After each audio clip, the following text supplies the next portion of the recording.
녹음 시작합니다. 녹음 확인하자 했잖아요. 녹음.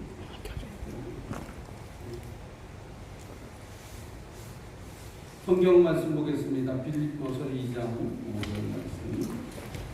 어제 읽었던 말씀인데 빌립보서 2장 5절.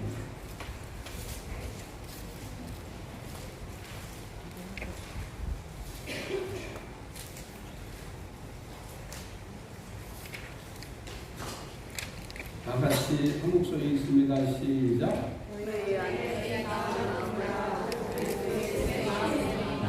너희 안에 이 마음을 품으라. 그리스도 예수의 마음. 예수님의 마음이라고도 하고 하나님의 형상이라고도 하고 신의 성품이라고도 하고 또 어떤 사람은 아버지의 마음이라고도 표현되는 말입니다. 제가 목회를 처음 시작할 때는 이 아버지의 마음이라고 우리가 흔히 부르고 있는 이 예수님의 마음에 대해서 잘 몰랐어요. 모르고도 목회는 되더라고요. 여러분이 뭔가를 몰라도 사는 데는 별 지장이 없습니다. 다 이렇게 살아갈 수 있어요. 근데 알면 인생이 달라져요. 어제 했던 얘기에 증복하니까. 사실은 어제 낮에 했던 강의 또 오늘 하는 강의 이거 해서 풀 강의를 하려면 아침 9시부터 밤 10시까지 해야 돼요. 예수님의 마음에 대해서 그 정도 해야 겨우 끝나요. 그런데 2시간에 마쳐야 되니까 여러분이 이렇게 수박 겉핥기식으로 이렇게 자꾸 듣고 있죠. 그래도 오늘 낮에 한 번 더 들으면 더 이렇게 여러분 마음속에 각인이 되겠다 이런 생각을 했어요. 목사님이 분별에 대한 기도를 하셔서 넘겨보긴 했는데 그냥 1시간이면 통과하고 그래도 이 예수님의 마음에 대한 얘기 더 달려고 그러니까 여러분이 예수님의 마음을 가지려고 이렇게 힘쓰셔야 돼요. 그래야 예수님처럼 돼가는 거지. 그냥 가만히 있어도 되긴 되지만 굉장히 답답하고 쉽기 어려워요. 우리가 에덴 동산 안에서 죄 짓기 전에 에덴 동산 안에서 죄를 짓기 전에 본래 가지고 있던 게 4가지가 있습니다. 여기 써놨어요. 영을 가지고 있고 손을 가지고 있고 몸을 가지고 있고 그리고 자유를 우리에게 하나 주셨습니다. 그러니까 우리가 에덴 동산 안에 하나님이 우리를 이렇게 만들어 놨을 때 하나님 우리에게 주셨던 것들이 뭐냐? 저기 영도 주시고 혼도 주시고 몸도 있고 자유도 주셨어요. 그래서 저기 영과 혼과 몸을 이렇게 합쳐서 뭐라고 얘기하냐면 인간이라 그렇게 얘기합니다. 그러니까 인간은 저렇게 영과 혼과 몸이 있습니다. 천사는 몸이 없어요.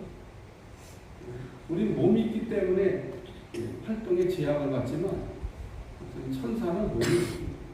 그래서 휙 하면 미국 갔다 휙 하면 한국 갔다 뭐 이렇게 할 수 있어도 좋지만 하나님이 인간을 만드시고는 인간에게 몸을 이렇게 주셨습니다. 몸을 왜 줬을까? 몸이 하는 일이 뭘까? 그냥 간단히 설명해서 몸은 예수님께서 성전이다 그렇게 얘기했습니다. 그리고 저 몸은 성전된 몸은 우리가 이렇게 인생을 살다가 죽으면 끝나는 게 없어지는 게 아닙니다. 바울이 부활을 얘기하면서 몸의 부활을 얘기하고 있습니다. 그러니까 우리가 지금 가지고 있는 몸이 정상적이냐? 정상적이지 않습니다. 비정상적인 몸을 가지고 있는 본래 에덴 동산 안에서 우리에게 주셨던 그 몸은 아니잖아요. 지금 우리의 몸은 하나님의 영광이 떠난 몸을 갖고 살고 있습니다. 그러니까 우리는 원래 이 몸에 하나님의 영광이 있었어요. 그래서 에덴 동산에 살 때는 벌거벗었으나 부끄럽지 아니하니까. 왜냐하면 벌거벗어도 아무것도 안 보여요. 그냥 사람들이 이게 볼 때 그냥 빛으로만 보입니다. 그러나 빛이 그 사람 전체는 아니에요. 그 속에 몸이 들어있습니다. 몸이 들어있긴 한데 실제로 몸은 안 보인다는 거예요. 그러니까 벌거벗고 다녀도 괜찮아요. 에덴 동산의 이렇게 뭐 영화를 만든 거 있는데 뭐 벌거벗고 다니는 여자들이 에덴 동산에 남자가 다니는 거는 그건 성서적이지 않아요. 그러니까 본래 하나님이 우리를 이렇게 만드신 분은 몸에다가 영광을 이렇게 주신 겁니다. 그거 어디에 나오냐? 예수님께서 변화산에 올라가셔 가지고 세 제자들에게 마지막 날 너에게 있어야 돼. 몸의 부활을 미리 보여주셨어요. 이렇게 변화된다는 거예요. 그러니까 우리가 이제 나중에 그런 몸을 회복하게 되거든요. 그때는 이렇게 지금 옷을 안 입고 다니셨는데 찬란한 영광을 입고 있었던 몸이 있습니다. 그 수르바벨 성전이 지어졌을 때 그 나이가 많이 드신 분들이 막 그 성전이 지어지는 걸 보고 좋기도 하지만 바벨론의 포로에 돌아가지고 좋기도 패배 돌아가도 좋기도 하지만 막 울었다고 그랬어요. 왜냐하면 그 바벨론 들어와서 수르바벨 학계 뭐 이런 사람들이 이렇게 우리가 성전 지어야 된다 해서 이렇게 성전을 하나 지어놨는데 너무 초라해요. 왜 그 성전을 보고 울었냐면 솔로몬이 지었던 황금 성전을 봤기 때문에. 솔로몬은 다윗이 모아놓은 그 황금으로 전체 다 금으로 덮어가지고 황금으로 된 성전 지은 걸 봤던 사람들입니다. 근데 바벨론의 포로로 붙잡혀 갔다 와서 이렇게 막 아무것도 없잖아요. 그러니까 그냥 학고방 같이 이렇게 그냥 초라한 이렇게 집을 하나 지어놓고 성전이다. 그리고 물론 그 스룹바벨 성전이 그 이스라엘의 성전의 역사 가운데 가장 위대한 성전이었긴 합니다만은, 그러니까 외형하고 별 의미가 없어요. 솔로몬의 성전이 그렇게 황금으로 짓고 뭐 있어도 별로 그렇게 의미가 없었는데 스룹바벨이 돌아왔던 이 학고방 같은 성전은 굉장한 성전의 역사를 했다고 이렇게 기록이 되어 있습니다. 그 이후에 이제 헤롯이 그 유대인들의 마음을 환심사기 위해서 그거 부셔버리고 대리석으로 졌는데 그것도 또 부서져서 지금은 이제 남아있는 게 없는 이게 이제 이스라엘 성전사인데, 어쨌든 그 예수님이 내 몸이 성전이다 이렇게 얘기하셨어요. 그래서 몸은 성전을 얘기합니다. 그 다음에는 이제 자유라고 하겠습니다. 여러분 구원이라고 하는 말을 물어보면 자유라고 대답하시면 구원이 뭐냐 누가 물어보거든요. 구원이 뭐지? 구원은 자유입니다. 이렇게 얘기하면 아주 한마디로 깔끔하게 구원에 대한 것을 정답을 얘기합니다. 제가 처음 목회를 이렇게 시작하면서 친구 목사가 기도원에 갔는데 나한테 와가지고 물어봐요. 구원이 뭔지 알아? 신학교까지 졸업했는데 구원이 뭔지 몰라고 나한테 모르고 물어봤는지 알고 물어봤는지 모르겠어요. 그래서 그때 물어봤어요 나한테. 그래갖고 내가 구원은 자유지. 그랬더니 이해가 되나? 구원은 자유입니다. 여기 다 써놨어요. 죄에서 자유, 저주에서 자유, 질병에서 자유, 사망에서 자유, 가난에서 자유, 성품에서 자유. 저런 것들로부터 자유를 얻는 것이 구원이다. 그래서 죄에서 자유를 얻게 찬송을 그렇게 부르잖아요. 죄에서 자유를 얻었다는 겁니다. 죄에서 자유를 얻은 게 그게 바로 그 구원이라는 겁니다. 우리가 죄에서 죄를 져서 자유가 없었는데 예수님이 죄에서 우리를 이렇게 자유롭게 해주셨어요. 구원.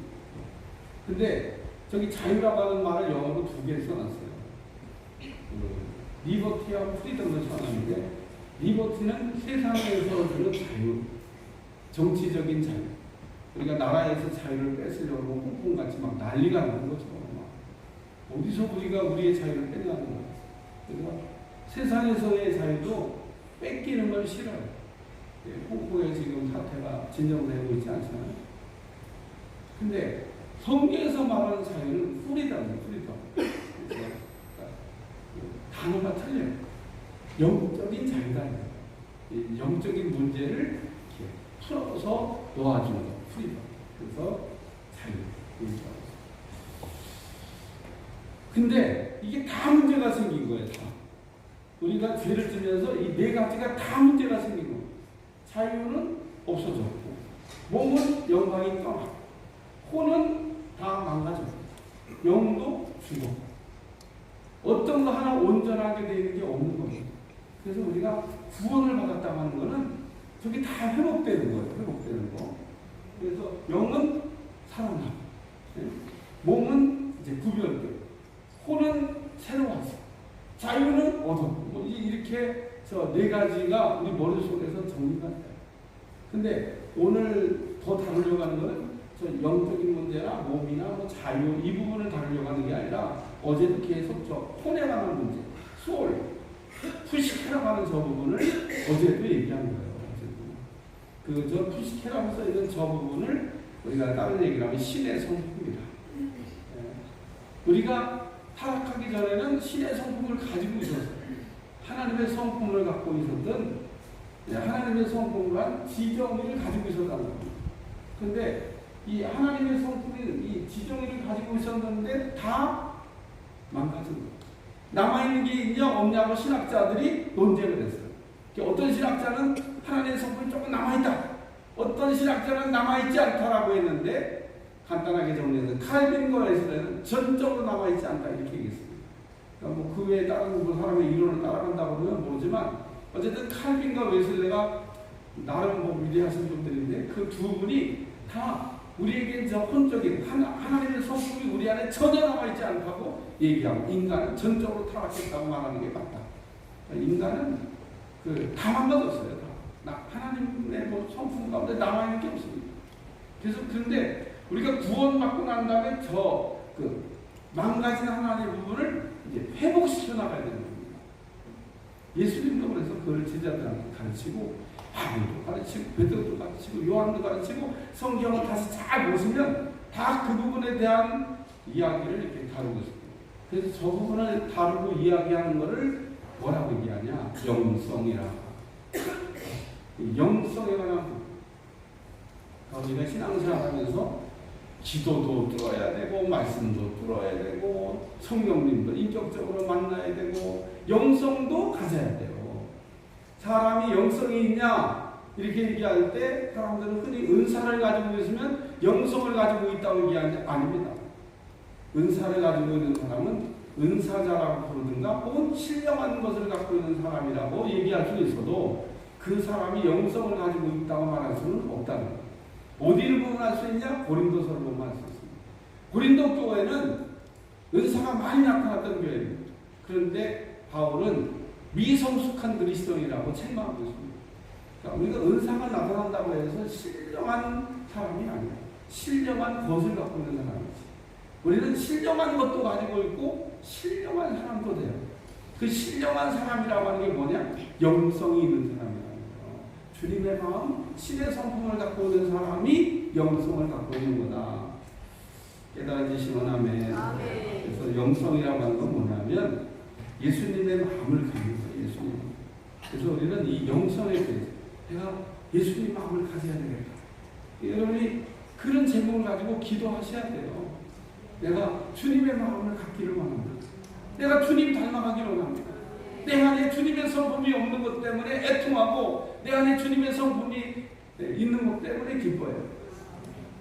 여러분들 부분적으로 회복된 것도 있고 안 될 수 있는데 여전히 회복되지 않은 어떤 예를 들어 성품 때문에 문제가 계속 일어나는 겁니다. 1896년 미국 회중교회 찰스 먼더 셀던이라는 목사가 예수라면 어떻게 할 것인가라는 책을 썼습니다. 우리나라의 그 제목으로 번역됐습니다. 옛날에 우리나라에서 아주 센세이션을 일으켰던 책입니다. 아마 뭐 도서관 가가지고 찾으면 예수라면 어떻게 할 것인가라는 책 제목에 책이 있을 겁니다. 뭐 옛날 책이라도 도서관에 다 보관되어 있잖아요.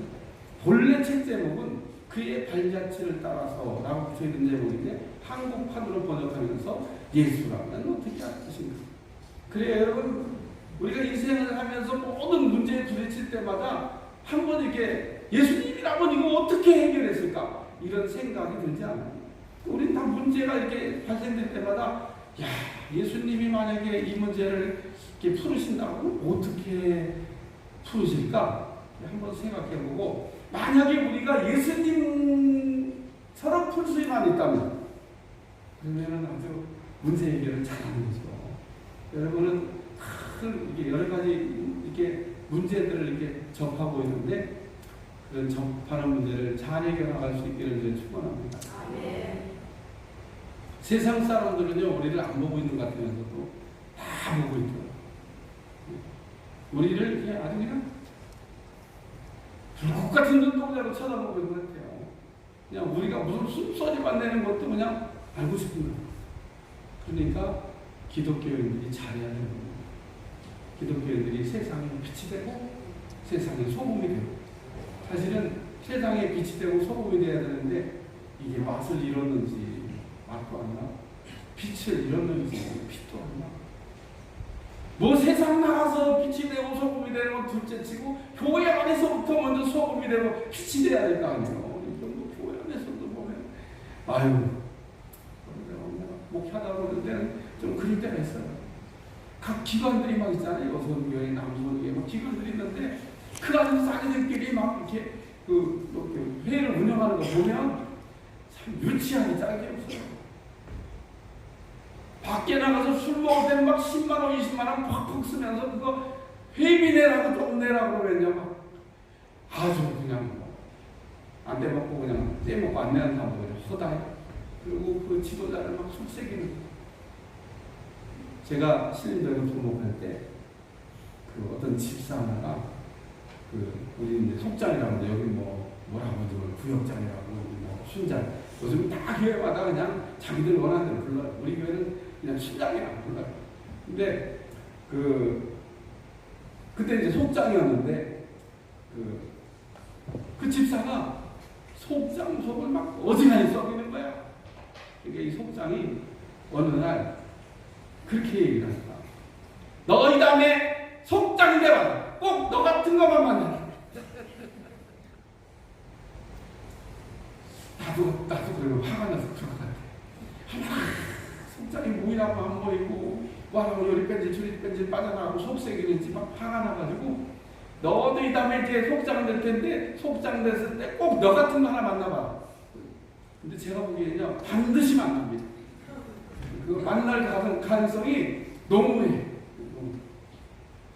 그리고 이제 만났을 때 이제 회개하는 거야. 야, 내가 참 그때 속장이 진짜 어지간히 속썩했구나. 나 같은 애 하나 또 나타났는데 똑같은 애가 나타났는데 그럼 자기 옛날을 돌아보면서 이제 회개하는 거죠. 그 지도자가 이렇게 뭐 어떤 회나 기관이나 혹은 담임 목사님이나 딱 하나님 권위를 이렇게 세워놓으면 우리가 해야 될 일은 하나님이 세워놓은 권위에 무조건 순복하는 거야. 이거 봐. 마음에도 그냥 동시다가처럼 아무 나와야 되는데 그냥 중구난방이야. 하나님이 세워놓으신 모든 권위에 우리는 순복해야 된다. 그렇죠. 권위에 도전하는 것을 하나님은 별로 안 좋아하셔요. 어떤 때 막 모세의 권위에 도전하니까 그냥 땅을 그냥 갈라가지고 묻어버리셨어요. 하나님이 오늘날도 이렇게 여러분 자꾸 속색이면 땅을 그냥 갈라가지고 묻어버릴지도 몰라. 내가 여기 우측은 지진 안 오냐고. 아니. 여러분 동네 조금 이 동네에 맨날 흔들잖아. 맨날 이렇게. 대한민국 어디도 지진에 안전한 데가 없습니다. 얼마 전에는 뭐 내륙 깊숙한 곳에도 막 흔들었다고 하잖아요. 우리나라는 지진을 대비해서 진 건물이 별로 많지 않아요. 최근에서야 이제 막 지진 대비해서 지라고 있겠죠. 옆 동네 그 사람들 그냥 크게 흔들어대도 안 죽는 거야. 워낙 집을 잘 지어놨어. 안 무너져. 우리 그런 거 대비 안 해갖고요. 우리가 살기는 지진이 안 오는 게 살기래요. 답이 없어요. 하나님 기분 나쁘면요 흔들어. 기분 나쁘면 흔들 수 있습니다. 바울과 신라가 막 옥중에서 찬양하니까 옥문이 흔들리고 뭐 이랬다는데 그 지진 난 거예요. 지진 난 거. 막 흔들어가지고 다 부셔버리고. 하나님은 언제나 흔들 수 있다는 거 기억하시고, 나는 권위를 이렇게 태어났으면 회비 내라고 하면 잘 내고, 그것도 그냥 1년치 한꺼번에 내죠. 뭘 한 달씩 내. 뭘 한 달씩 내. 그냥 1년치 한꺼번에 내지. 저 테니스 아침마다 나가는데 1년치 선불로 다 냈어. 그냥 쿨하게 잊어버리고 있는 동안 사는 거죠. 뭘 그냥 매달 그러고 이렇게. 여러분 교회에서 빛이 되시고 소금이 되시기를 그냥 축원합니다. 그래서 우리가 영성이라고 하는 게 뭐냐면 예수님처럼 생각하고 예수님처럼 느끼고 예수님처럼 행동하는 겁니다. 그러니까 무슨 생각을 하는데 예수님처럼 생각해야 돼. 그리고 또 예수님처럼 느껴야 돼. 주님이 마음 아파하는 곳에 나도 마음을 아파할 수 있어야 된다. 이런 말이 있어요. 주님이 눈이 가는 곳에 나도 눈이 가야 된다. 이런 말이 있습니다. 주님은 눈이 가는데 나는 눈을 돌려. 주님은 거기에 관심이 있는데 나는 관심 갖기 전에 눈을 돌려. 그러면 안 된다. 우리는 제가 여러분이 이렇게 타협하는 거를 안 가르쳐 설명 안 하니까 뭐 모르시죠. 근데 뭐 설명 안 하고 그냥 일을 하니까. 근데 일을 적어도 이렇게 하나님 앞에 조금 은혜를 받아서 이런 성령 사역을 하려면 첫째는 성령님을 알아야 되고 두 번째 성령님을 따라가면서 일을 하는 거예요. 성령님이 바쁘게 뛰면 나도 바쁘게 뛰고 성령님이 그냥 천천히 가면 나도 천천히 가고 성령님이 아무것도 안 하시면 나는 아무것도 안 해. 이게 우리가 사역을 하는 기본적인 매뉴얼입니다. 성령님은 일을 안 하는데 자기가 막 설쳐대고 막 일을 해. 그건 성령 사역자 아니지. 성령님을 모르는 거지. 성령님이 갑자기 앞에 저 뒤를 뛴다. 그러면 제가 어떤 때는 막 뛰어나갈 때도 있습니다. 왜? 앞에 사람 다 제끼고 저 뒤에 사람 기도해 주라고 하니까 뛰어간 적도 있어요. 그러니까 하나님이 어떻게 일을 하는지는 뭐 아무도 몰라요.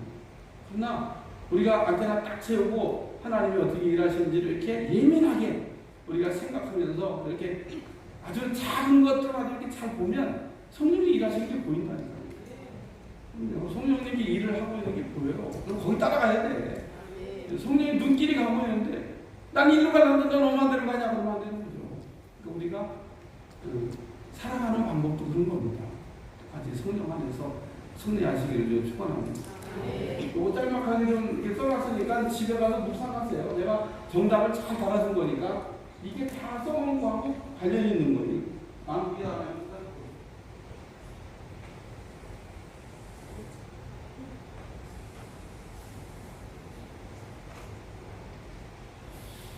첫째, 생각은 새롭게 해야 됩니다. 우리의 생각을 새롭게 해야 돼요. 새롭게.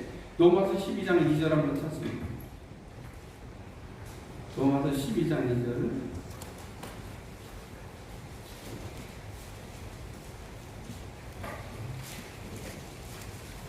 다 찾아서 읽습니다. 시작. 너희는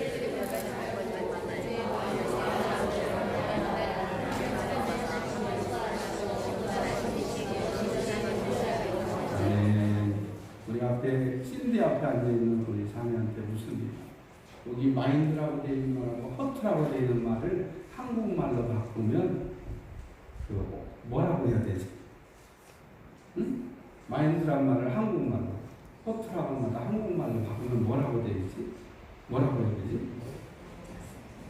둘 다 마음. 성경에도 그렇게 번역해놨어요. 그러니까 여러분 눈을 아무리 크게 뜨고서 봐도 성경은 다 두 가지 단어를 혼용해서 다 마음이라는 말인데 마인드도 마음으로 허트도 마음으로 이렇게 써놨기 때문에 어떤 게 그 마인드인지 어떤 게 허트인지에 대한 구별을 할 수가 없습니다. 여러분들 뭐 거기까지 갈 건 없지만 저런 게 있다고 생각하고 헬라어 원문을 보면 그게 구별됩니다. 이거는 여기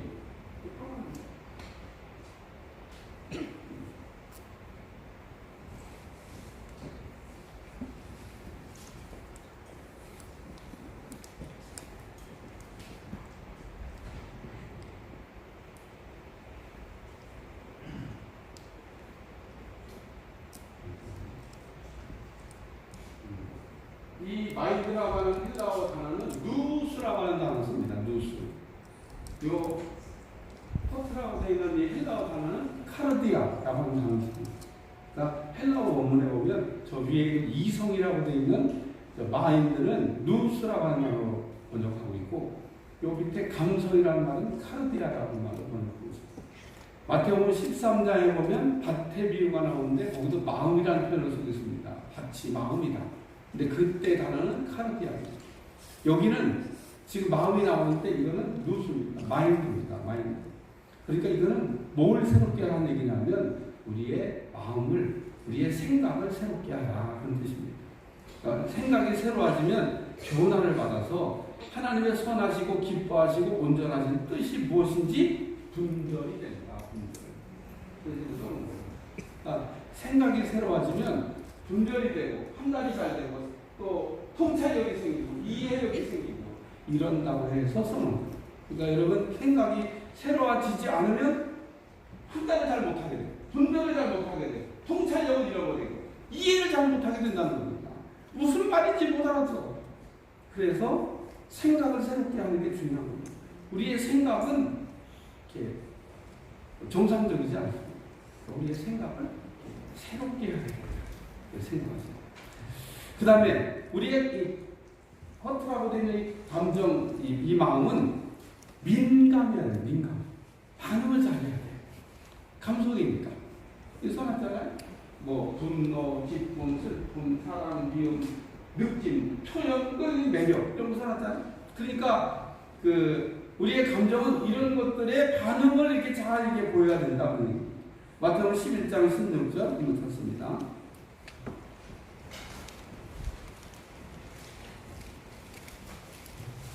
마태복음 11장 16절. 다 같이 찾아서 읽으세요. 시작.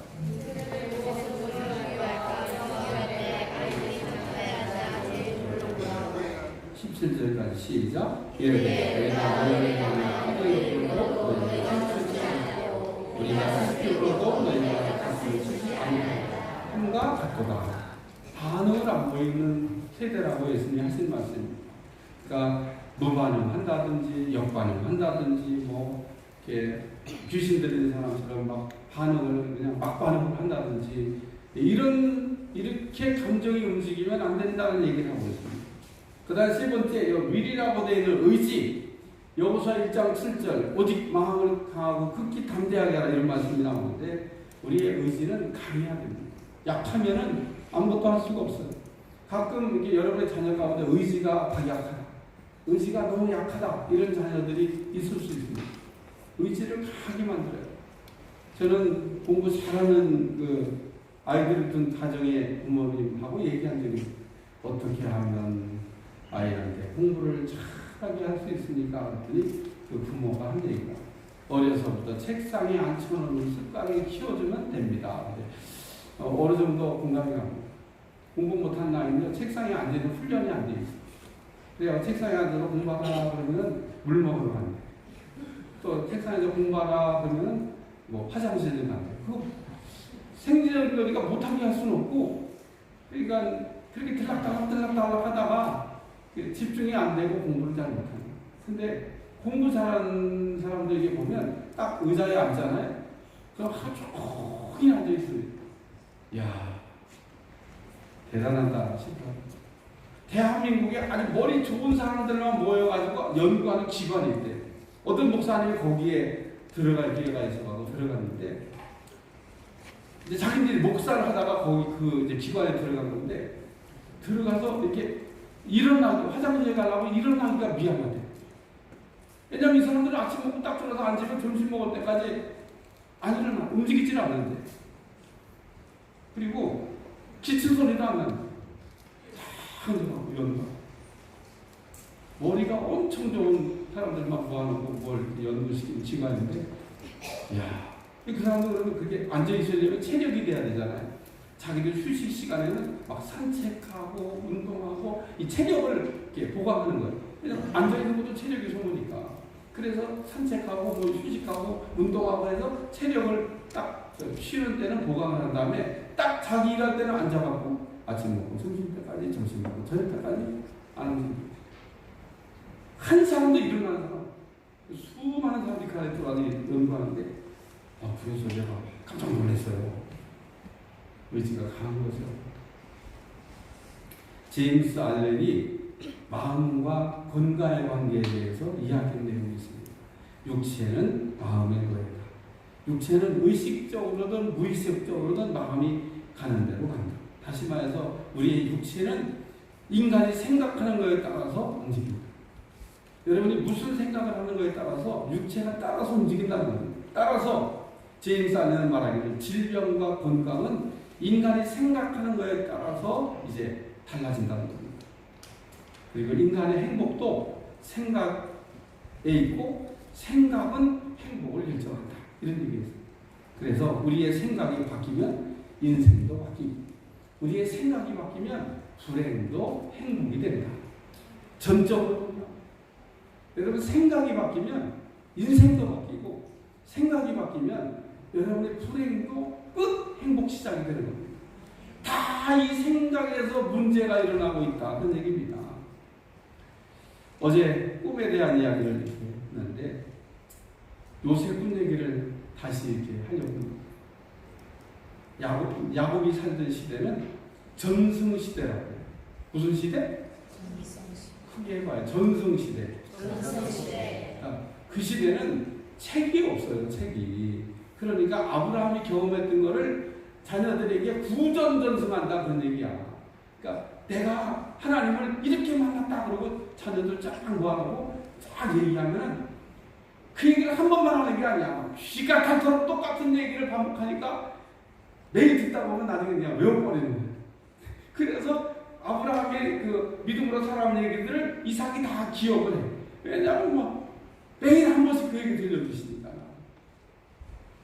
저는 그 은사 중에 원로 목사님 모시는 은사가 있는데 원로 목사님을 모셔보니까 처음에 원로 목사님 모셨을 때 원로 목사님이 이제 오셔서 예배를 드리고 같이 식사를 하잖아요. 지난주에 했던 얘기는요 토시 하나 드리고 또 같이 하셔요. 그래갖고 밥 먹다가 그 얘기를 다 해요. 그리고 그 다음 주에 또 오시잖아요. 그럼 같이 식사해요. 그러면 지난주에 했던 거 다 잊어버리셨나 봐. 토시 하나 드리고 또 똑같이. 내가 처음에 보셨던 그 한춘식 목사님 그 일대기를 머릿속에 낱낱이 기억하고 있습니다. 내가 한 번도 한춘식 목사님 간증을 안 했는데 몰라서 한 이야기예요. 그 사람의 일대기를 내 머릿속에 각인됐다니까.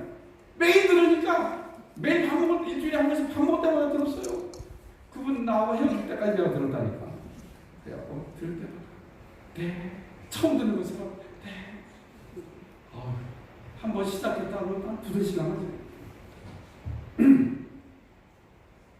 어쨌든 그 옛날에는 구전전승 시대야. 그렇게 전담 그렇게 해요.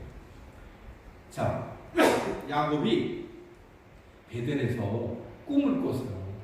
그리고 이야 하나님 여기도 계시는구나. 그리고 그 꿈 때문에 야곱의 인생이 바뀐 겁니다.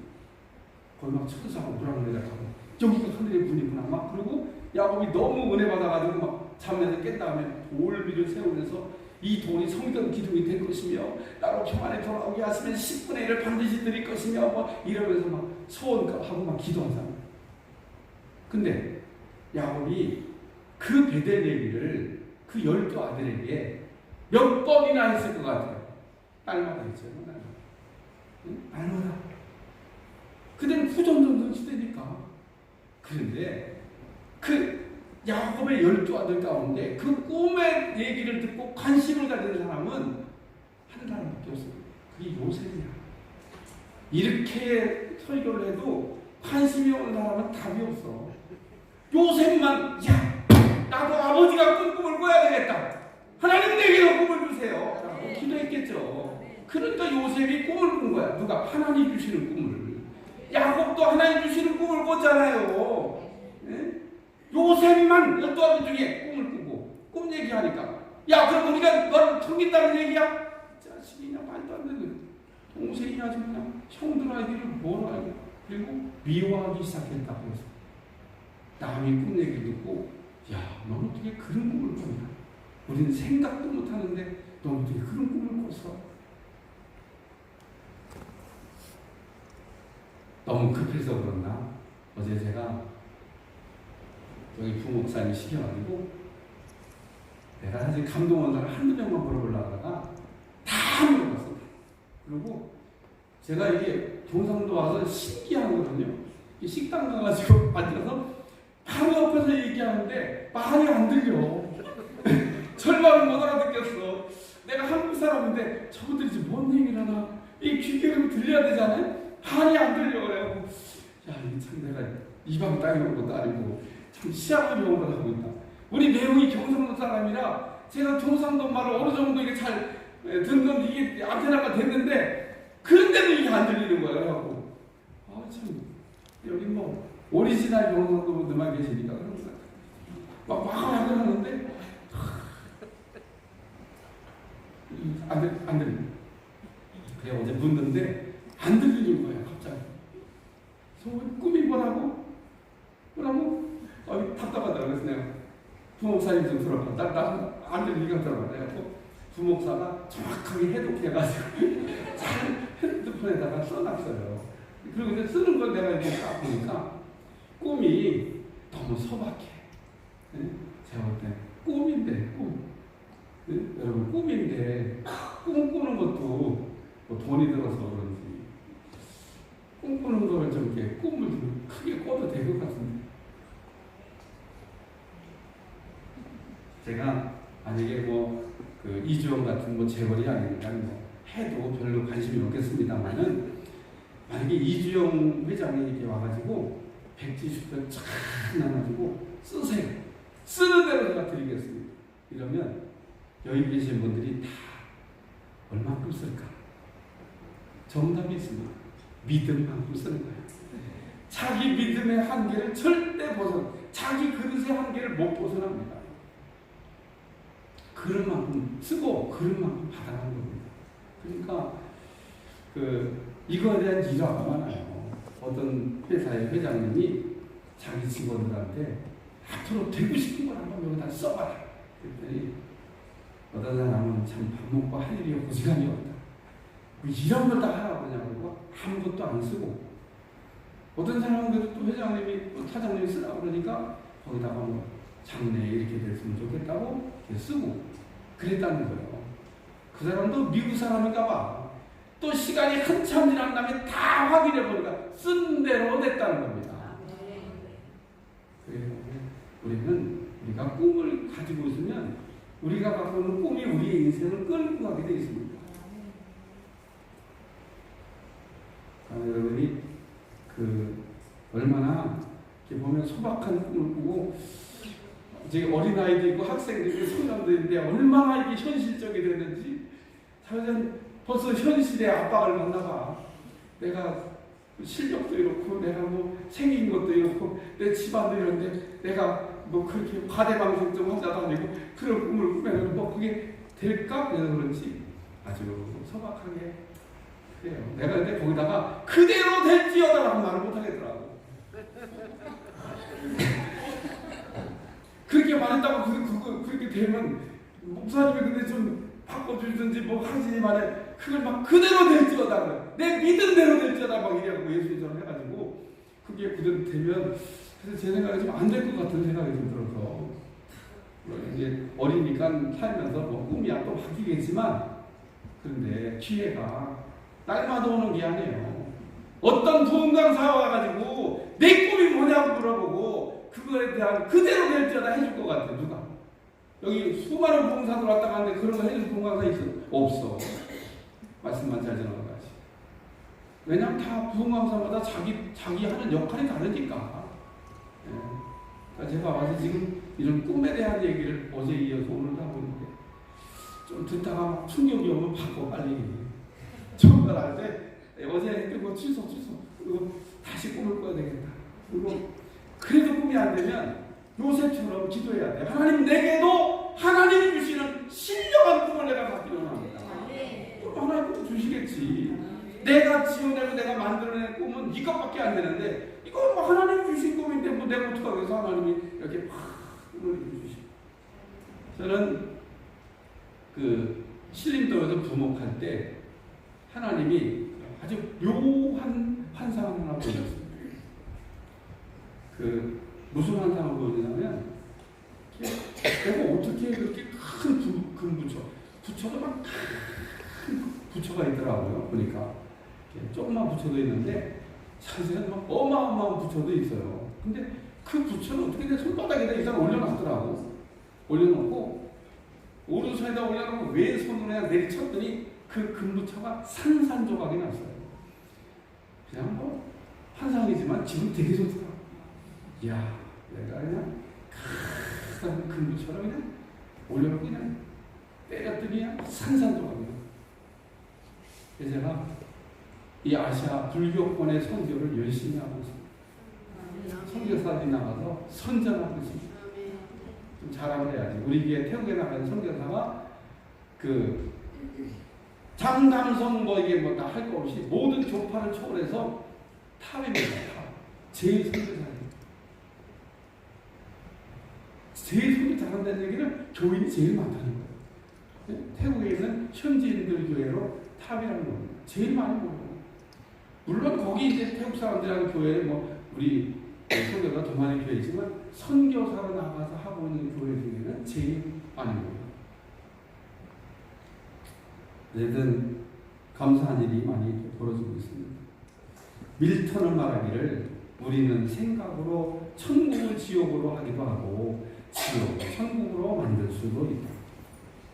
어제 하버드대학 얘기했는데 아무 목표가 없던 27%, 목표가 심의하던 60%, 아무 목표가 없던 27%는 최하위 빈민 생활을, 그리고 목표가 희미했던 사람들은 그냥 그 하위권에서 그냥 그럭저럭 살고, 요 목표가 단기적이었던 사람들은 그래도 중상위권에서 변호사, 뭐 의사, 기업가, 사업가 이런 거 하고 살고, 요 3%의 목표가 장기적이었던 사람들은 사회에 아주 각계 지도 계층에서 탁월한 능력을 발휘하는 사람들로 쓰임 받았더라.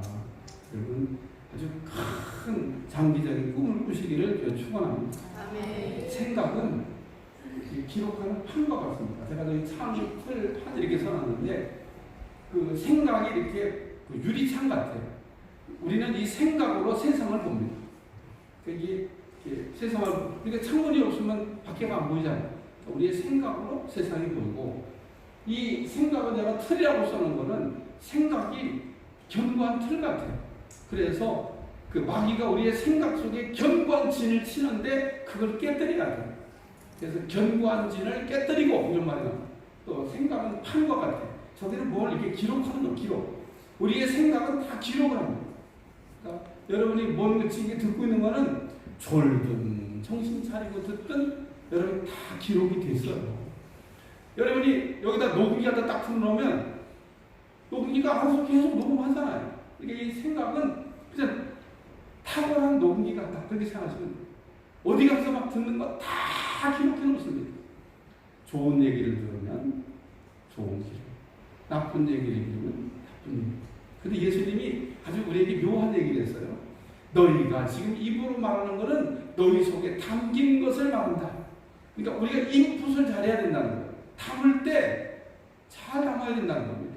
누가 듣기 거북한 얘기하면 딱 여러분 이렇게 옷깃 내밀고 그런 얘기 하지 마세요. 그거 은혜스럽지 않는 얘기입니다. 딱 이렇게 하면 어떤 사람도 그 얘기를 계속 진행할 수 없어요. 근데 우리는 그런 얘기를 듣고 맞장구 치고 은혜 받고 있어요. 잘한다. 그러니까 여러분이 이게 들어가는 거를 잘 들어가게 하면 나올 때도 그거밖에 나올 게 없어. 들어간 게 그거밖에 없으니까. 하나님 교회 와서 설교를 우리가 자꾸 들어야 되는 내용은 목사님이 하시는 얘기는 정제된 메시지이기 때문에 들으면 들을수록 그게 나중에 나오는 거예요. 능력. 하나님 말씀이 여러분 속에 소화되면 능력이 될 줄로 믿습니다. 그 다음에는 감성이라고 합니다. 감성. 감성이라고 하는 것은 그릇 같은 겁니다. 그릇은 그 통과 청결로 평가도 합니다. 그러니까 그릇이 얼마나 크냐, 그릇이 얼마나 깨끗하냐 이런 거로 평가해요. 그릇이 아무리 커도 더러우면은 쓸 수가 없다. 그러니까 그릇이 큰 거는 좋지만 그릇이 더러우면 쓸 수가 없어요. 그릇이 설령 작아도 깨끗하면 쓸 수 있다. 그릇이 금그릇이라도 더러우면 쓸 수가 없다. 그릇이 질그릇이라도 깨끗하면 쓸 수 있다. 우리 주님 디모데서에서 그렇게 설명하고 있습니다. 세상에는 재질도 좋고 그릇도 크고 그런데 끝까지 존귀하게 쓰임받지 못하고 그냥 끝내는 사람들이 많습니다. 여러분 이렇게 한국 교단들 보면 떴다 그랬는데 얼마나 사라졌어. 저는 늘 기도하기를 하나님 저는 농건하고 싶어요. 뜨는 것도 좋지만 그냥 끝까지 다른 달려가기로 합니다. 그게 늘 기도해요. 굉장히 중요한 겁니다. 제가 30살 때 목회를 시작했는데 제가 그냥 한 33년 목회했나 32년인지 3년인지 했나 숫자가 안 되니까 모르겠어요. 근데 30년 우리 감리교로 목회하면요 여기다가 교단 마크로 금으로 된 거 다 이렇게 달아줘.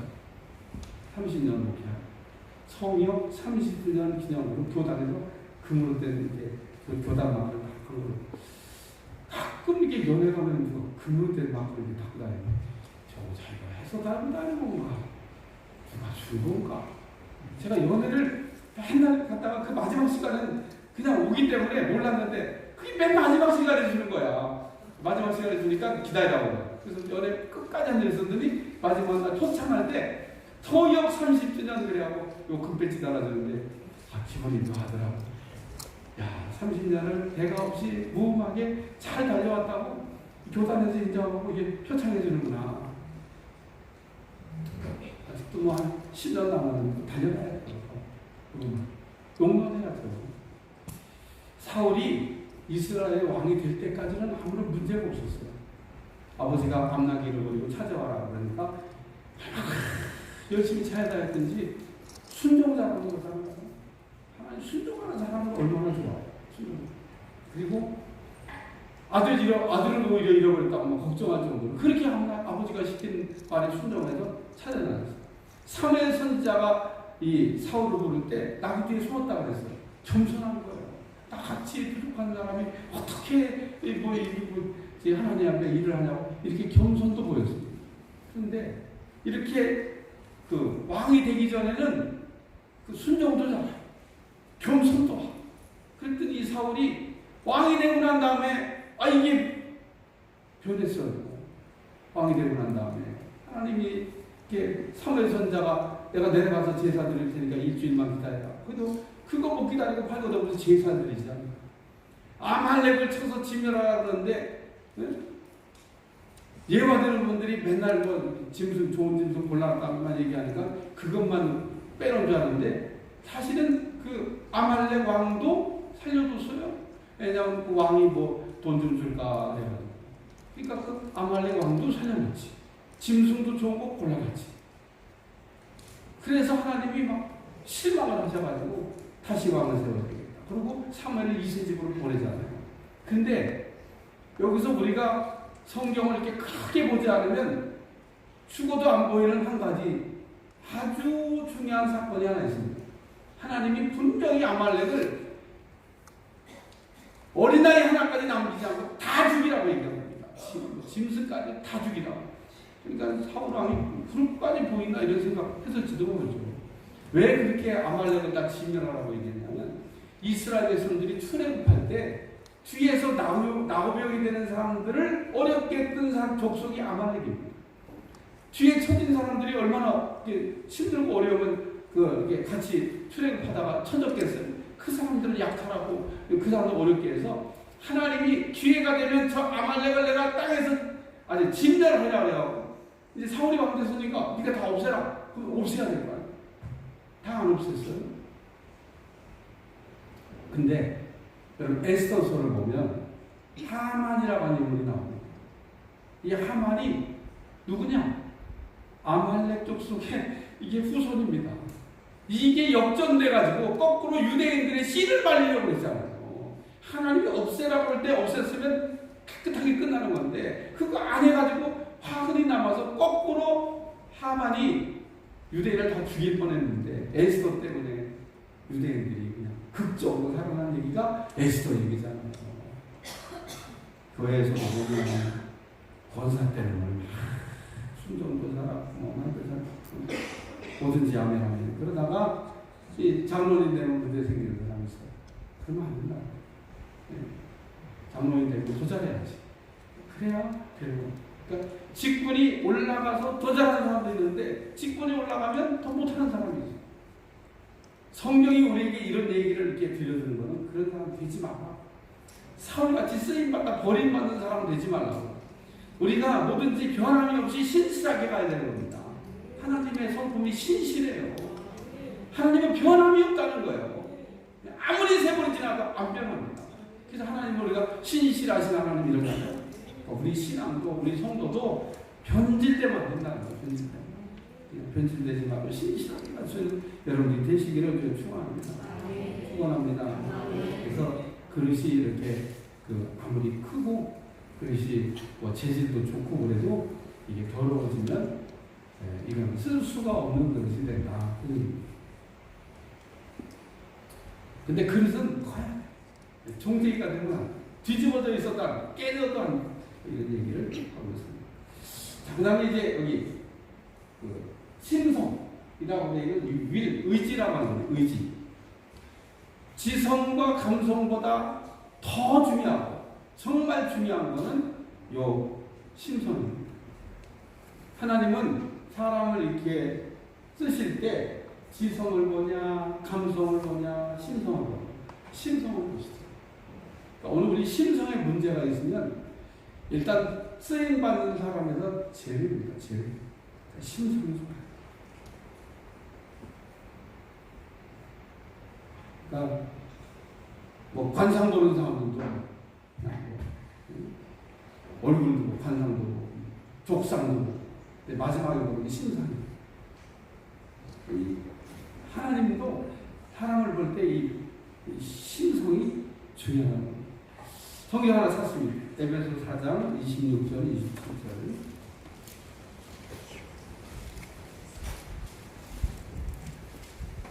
에베소 4장 26절 27절. 다 같이 읽으세요. 시작.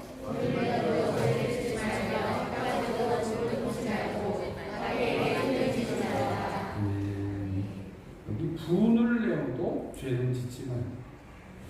자, 우리가 감정을 이렇게 표출하는 거가 잘못된 건가? 감정은 표출하라고 되어 있는 거니까 기분이 나쁠 때는 기분 나쁘다고 신호를 보내야 되고 기분이 좋으면 기분 좋다고 신호를 보내야 돼요. 슬프면 슬프다고 신호를 보내야 되고 기쁘면 기쁘다고 신호를 보내야 되는 게 그러라고 감정을 주신 거예요. 기분 나쁜데도 웃고 기분 좋은데도 웃고 이러면 정신병원 가야 돼요. 그러니까 우리가 아무 때나 웃는 게 아니잖아요. 이거는 이런 사랑과 미움도 사랑할 땐 사랑하고 표출하라 이게 되는 건데 그러니까 이게 분이 나더라도 죄는 짓지 말고 분은 감정에 속하는 거고 죄를 짓는 거는 신성에 속하는 거예요. 그러니까 화는 낼 수 있지만 죄는 짓지 말라는 거예요. 여러분 화가 났다고 해서 다 살인하는 게 아니잖아요. 어떤 사람은 먼저 화가 났다고 사람을 죽여요. 그러면 죄를 짓는 겁니다. 우리가 화가 난 것까지 가지고 이게 잡아가냐? 안 잡아가요. 화를 냈다고 잡아가는 거 봤어요? 화를 낸 것 갖고는 안 잡아요. 근데 사람을 죽이면 그럼 이제 잡혀가요. 화가 났을 때 뭐든지 막 집어던지는 사람이 있어요. 그리고 부숴버리는 사람도 있어요. 차를 막 그냥 막 모으는 사람이 있어요. 곧 죽을 것처럼. 이게 심성의 문제가 있어서 그런 일이 합니다. 그렇게 작용을 하는 것은 감성이 아니에요. 화가 났는데 이게 심성까지 움직이는 거예요. 하나님은 어떤 분이신가? 하나님은 오른손과 왼손이 계십니다. 하나님은 오른손과 왼손이 계시다. 우리도 오른손과 왼손이 있지만 하나님도 오른손과 왼손이 있어요. 하나님의 오른손을 뭐라고 얘기하냐면 사랑이다. 하나님의 왼손을 뭐라고 하냐? 공의다. 하나님은 사랑과 공의를 동시에 다 갖고 있는 겁니다. 우리는 이 두 가지가 서로 물과 기름처럼 잘 이렇게 섞이지가 않는데 하나님은 사랑과 공의를 동시에 가집니다. 오늘 심성이 이게 온전해지게 되면 브레이크가 좋은 차처럼 또 배에 키가 있는 것처럼 이게 제동이 되고 방향이 이게 잡혀지게 된다. 이 GQ라고 하는 이 심성이 내 삶에 어떤 영향을 미치고 있는 내가 이 GQ의 부정적인 GQ와 긍정적인 GQ에 대해서 어떻게 막 지금 이게 전쟁을 하고 있나 이런 것들을 우리가 잘 생각하셔서 이거 보시면 자 예수님께서 우리에게 주신 팔복 마태복음 5장 한번 펼쳐보겠습니다.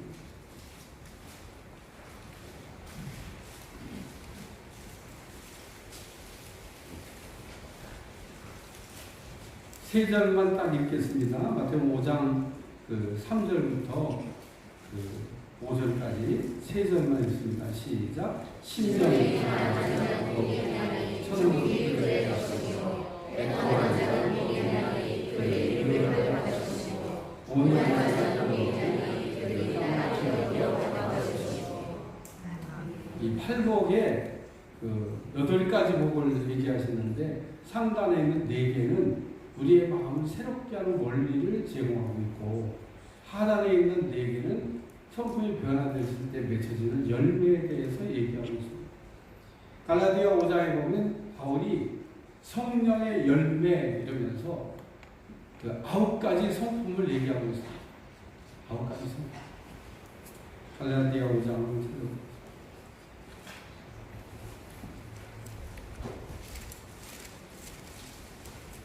갈라디아 5장 20절, 22절, 23절 다 같이 시작.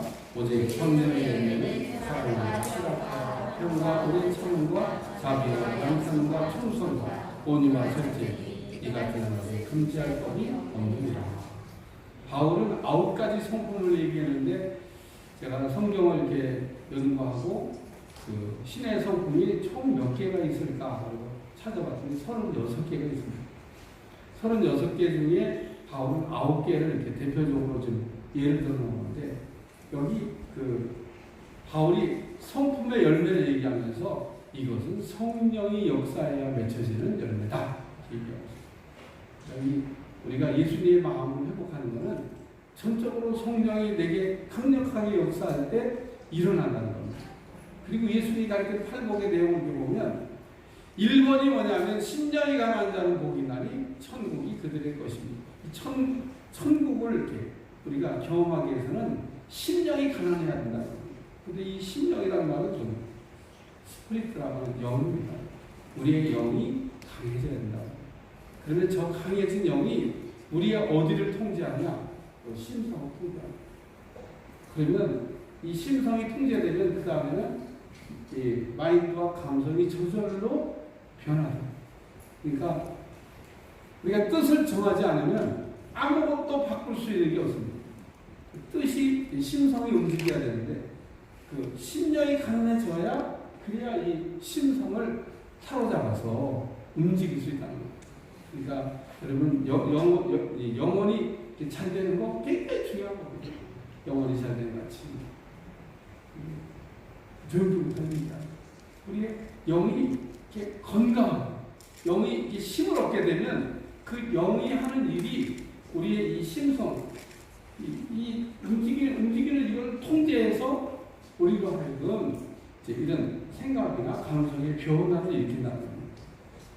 감성이나 지성은 위에 있는 이런 일들만 하는 겁니다. 저게 움직이는 기관이 아니에요. 움직이는 기관은 이 심성만 움직이는 기관입니다.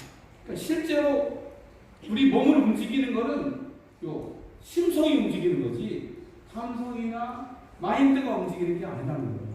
그러니까 우리가 뭔가 행동이 일어난다는 얘기 다 여기서 작용을 하고 있는 거예요. 근데 이 마인드가 잘 작용을 하기 위해서는 영이 강해져야 된다는 거예요. 영역도 있어야 되고 영감도 있어야 되고 영권도 있어야 되고 이런 영적인 부분이 이렇게 잘 세팅되면 이게 이제 변화돼서 우리의 예수님의 마음을 갖게 하는데 영향력을 행사한다는 거예요. 그래서 우리 주님이 심령이 강한 영혼의 영이 이렇게 잘 되는 거예요. 갈급한 마음을 갖고 있는 사람은 복이 있는 사람입니다. 그 다음에 두 번째는 끌어내야 될 거 아니에요. 이게 이제 바꾸려면 이 안에 지성이나 감성 혹은 심성 가운데 우리 안에 지금 이미 밑에 깔아앉아서 내 삶에 계속 부정적인 영향을 미칩니다.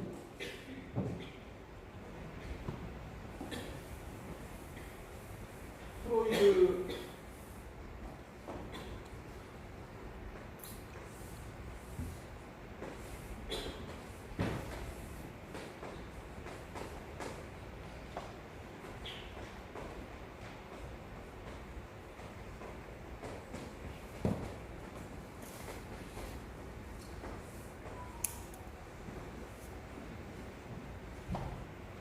어떤 뭐 생각이나 어떤 감성이 딱 들어오면 저렇게 의식의 세계에 머물러 있다가 내려갑니다.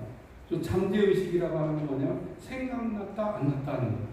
근데 저기서부터 더 내려가면 무의식이라고 우리가 심리학에서 분류하는데 생각이 안 나요.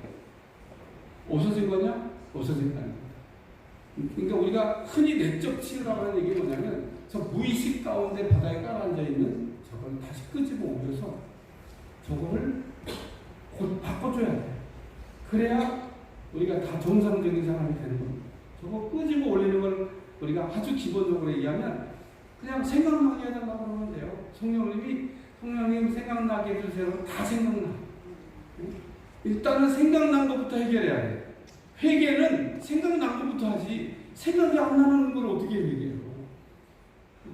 그리고 고치는 것도 이렇게 중증 환자는 하나하나 고쳐가야지. 중증 환자는 한꺼번에 그냥 모든 걸 다 고치는 거야. 제가 뭐 의사가 아니라서 잘 모르지만 만약에 이게 막 병이 여러 가지를 이렇게 막 해서 가잖아요. 그러면 그 중에 순서를 정해가지고 먼저 고쳐야 될 걸 먼저 고치고 이렇게 순서대로 고치지 않을까 그런 생각이 들어요. 그렇게 하는 것 같아요. 여러 가지가 막 있으니까. 그런데 먼저 고쳐야 될 거, 나중에 고쳐야 될 거, 이거 분리해서 고치지, 그냥 막 여러 가지 병에 걸렸다고 다 거기에 약을 쓰는 게 아닙니다. 그렇게 못 고쳐요. 성령께서 똑같아요. 우리 안에 여러 가지 복합적으로 작용하고 있으면 하나님께서 그냥 하나. 우리가 시작을 안 했으면 모르지만 내가 나 자신을 치유하려고 시작을 하면 하나 끌어올려가지고 저걸 고치신다고 합니다. 그러니까 여러분이 생각나는 것부터 일단 회개를 하셔야 돼요. 애통하는 자는 복이 나니 저 그들이 위로를 받을 것입니다. 그러니까 하나님의 위로. 여러분 이게 위로라고 하는 게 뭐냐면 이렇게